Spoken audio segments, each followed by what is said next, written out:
Hey YouTube! Hello! Welcome to my first video.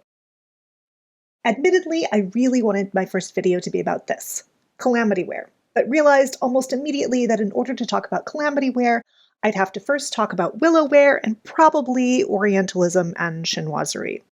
So, in short, this is part one of a series. Willow ware is a solid place to start a YouTube thought experiment on contemporary porcelain because even though it's a few centuries old, it's low-key ubiquitous in today's visual and popular culture, at least here in North America. For example, it turns up in the background set design of Everything Everywhere All at Once. Plus, it's still being manufactured, both cheaply and more expensively.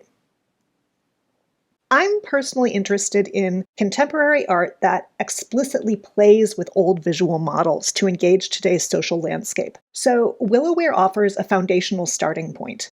It has an incredibly rich and complicated history in itself, and it also hasn't been taken very seriously within an art framework.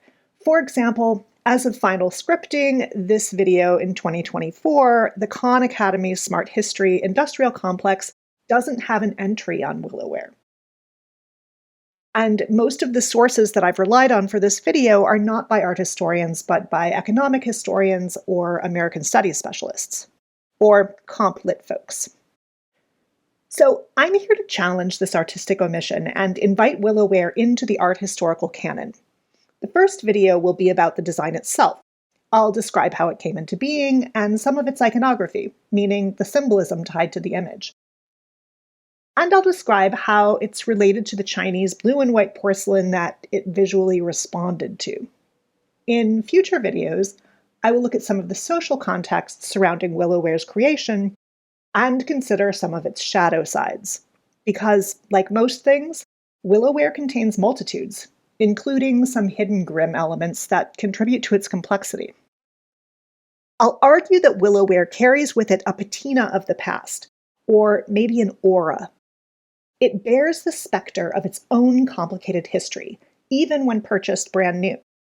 It's so highly recognizable that it can be evoked or invoked with even just a fragment.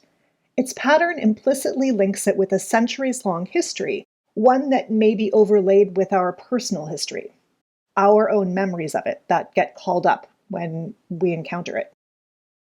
The image that we now know as the modern willow pattern was assembled in the late 1700s and popularized by the Spode ceramics factory in England. There is some controversy about who specifically designed it, perhaps in part because the design itself is an amalgam of different elements that grew slowly over time to coalesce into what we now think of as the canonical willow pattern.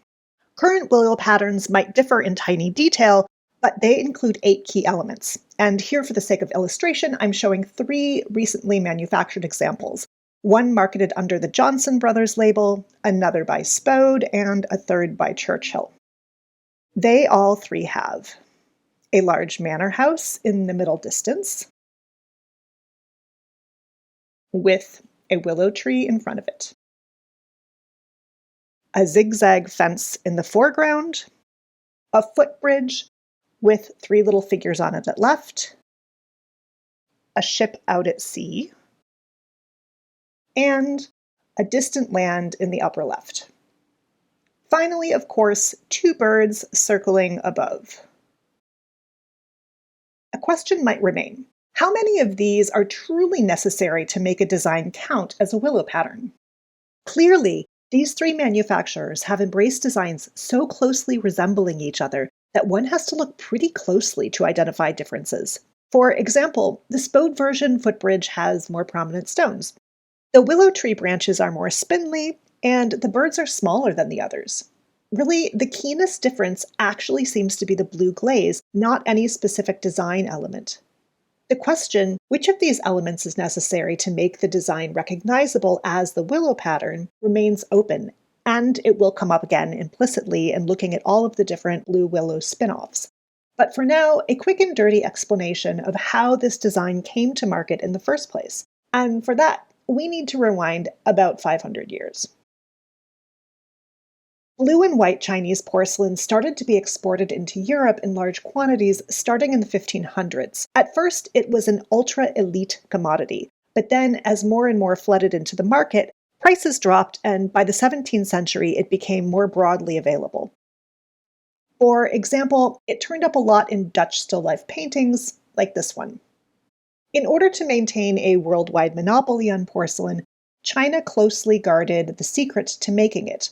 But eventually, through extraordinary determination and what we would today call industrial espionage, other countries began making reasonable facsimiles of Chinese porcelain.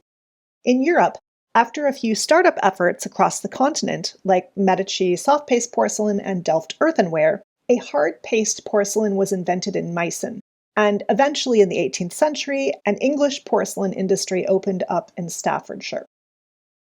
Because the blue and white color palette was so ubiquitous in Chinese export porcelain, European manufacturers frequently emulated the blue and white motif, thus visually signaling to consumers that their wares were porcelain even when they were not strictly porcelain by today's standards. This is an example of English blue and white transferware. It's an especially useful case study because there's an actual name and date attached to its design. A key technical element by England's ceramics industry was transfer printing. This image-making process stands in contrast to that of Chinese blue underglaze, which was hand-painted. And I just want to call out that there's a really cool demo of how the transfer is done at the transferware channel. It shows the process from inking the engraved plate, to pulling the print, to the transfer back onto the ceramic support. And if looking closely, the demo print in their video is actually the willow pattern. The Staffordshire potteries figured out how to get the engraved image onto underglazed ceramic ware by pulling prints on a tissue-like transfer paper, then adhering it back onto the biscuit-fired ceramic base. In this process, the labor is front-loaded compared to the traditional hand-painted images produced in China. With transfer printing, the design aspect is all at the beginning. Preparation of the print could take a month. Then, once completed, the same image could be replicated almost exactly across multiple surfaces. Arguably, the deliberate use of motifs found on Chinese export ware also signaled that Staffordshire ceramics were materially comparable to Chinese porcelain. They add to the blue and white color to broadcast the material as China. And here I'm deliberately using the colloquial term China rather than the more technically precise terms porcelain or earthenware, stoneware, etc. On this point, a quick aside. Notably, English is the only Western European language that adopted this verbal conflation between the material China, with a lowercase c, and China, the country. The two are linguistically fused, illustrating the extent to which they conjoined in the English conception. Just to give two examples, this link does not exist in Italian, porcellana, or in German, Porzellan. Other European languages maintain a clear distinction between porcelain, a specific type of ceramic, and China, the place. Because of the China-China conflation in English, the English use of China to mean ceramic ware is a bit looser, more colloquial. Earthenware or stoneware might be called China, although both are fired at lower temperatures and have more porous ceramic bodies than porcelain. It's useful to keep this in mind when thinking about English-made ceramics, and also the way English as a language frames ceramics as innately tied to an other place, linguistically. This Harrison design is an early version of the composition that clearly developed into the willow pattern, or what I'm calling Proto-Willow Ware.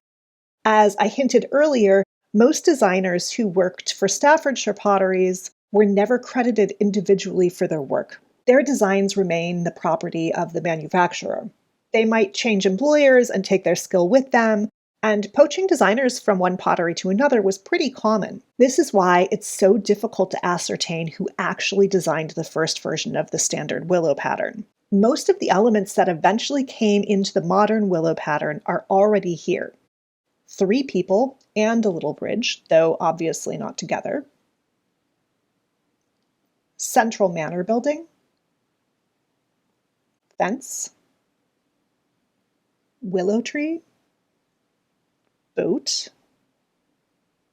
distant land, though curiously, no lovebirds. To contextualize where these motifs came from, we can move slightly further back in time to look at the kind of mid-18th century Chinese porcelain that served as the willow model. The same types of motifs are everywhere.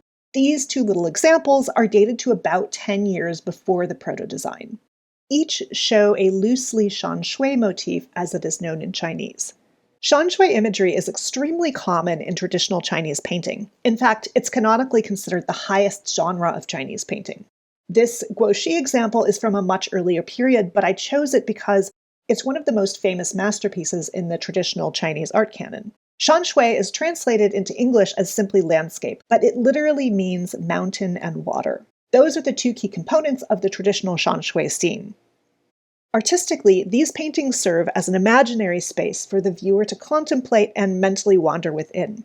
So, actually not that different from how these scenes function on dishware, but I'll get back to that. Importantly, Shanshui was not commonly found on ceramics produced for China's own internal market during the Ming and Qing dynasties. And it was during the Ming and Qing dynasties that all of the blue and white export porcelain flooded into Europe, creating the enormous demand that led to the Staffordshire pottery's success.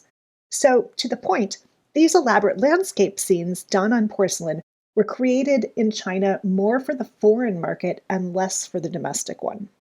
If you're interested in the Shanshui tradition, there's a pretty good recent article on it as pertains to the export ceramics market during the 16th century in Portugal, so quite a bit earlier than the Willow Ware period.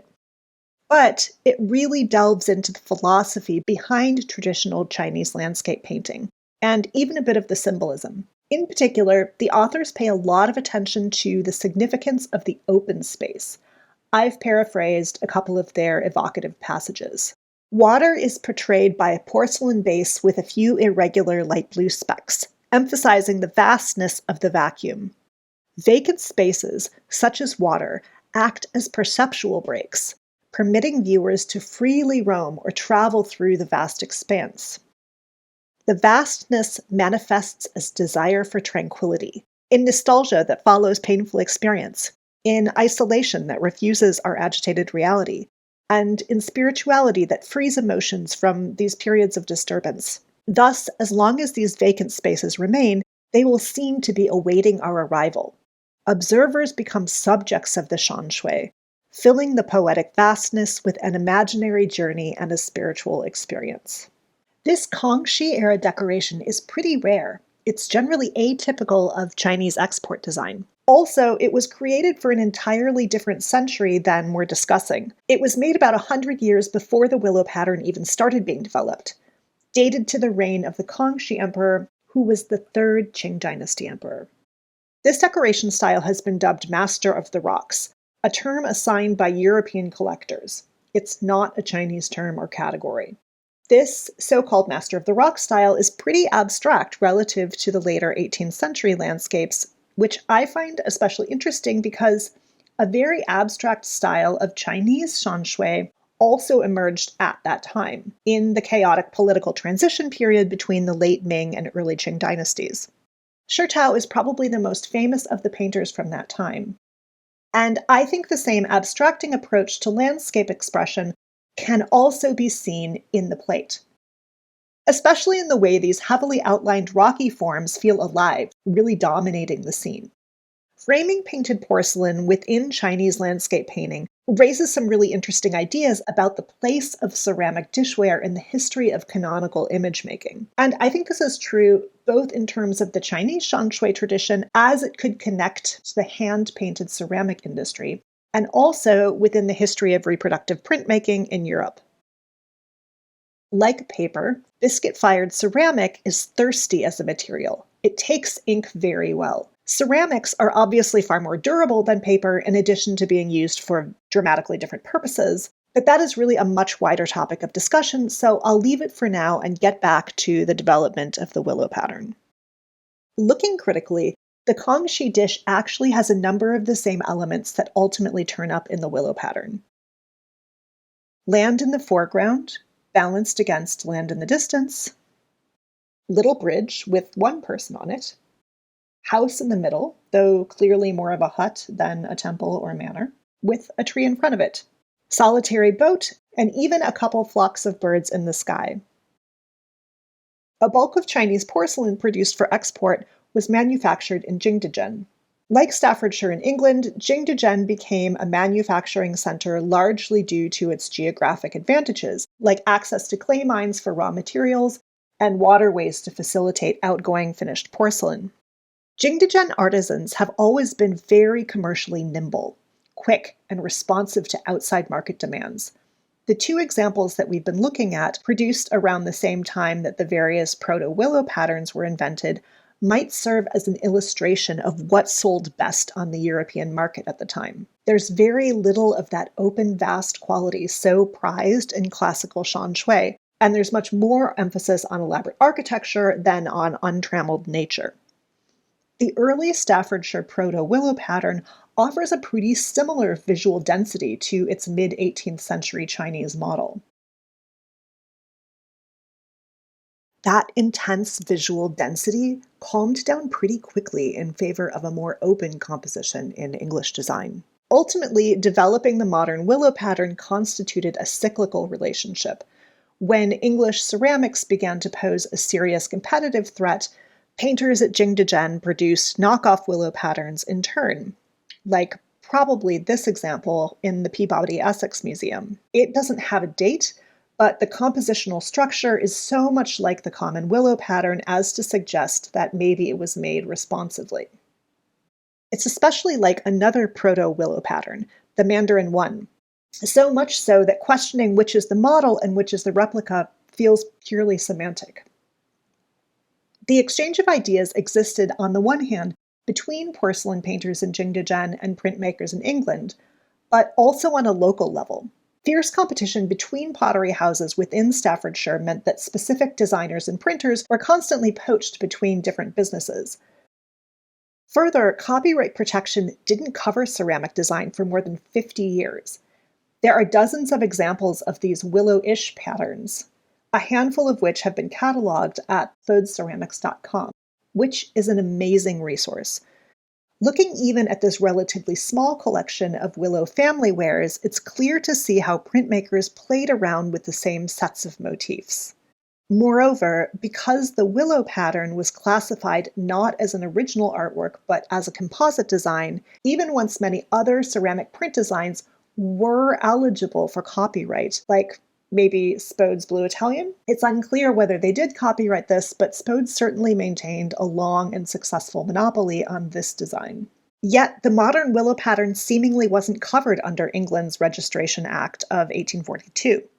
In other words, the willow pattern has never been copyrighted.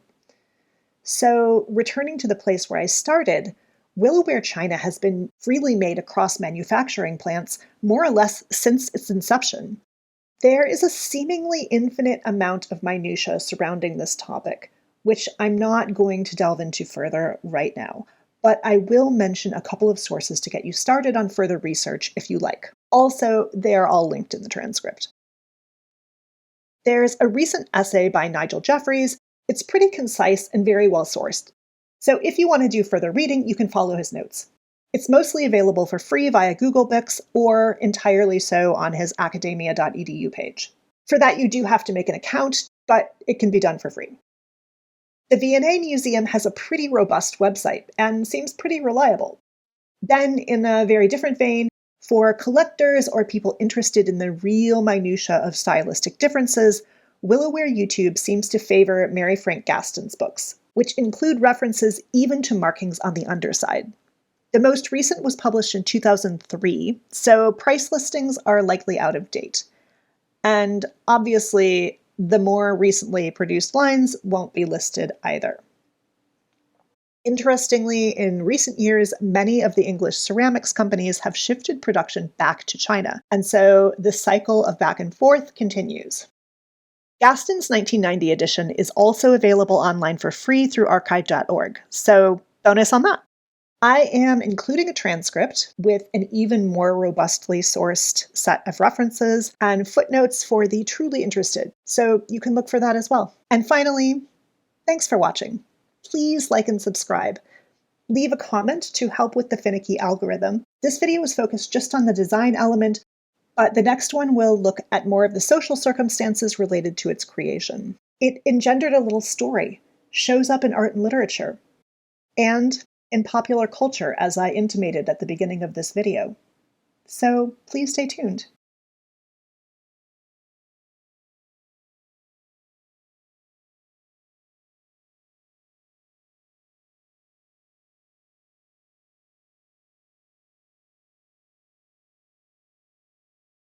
And in the meantime, here's another handful of these fun deconstructed willow pattern designs by Bev Milward to send you off.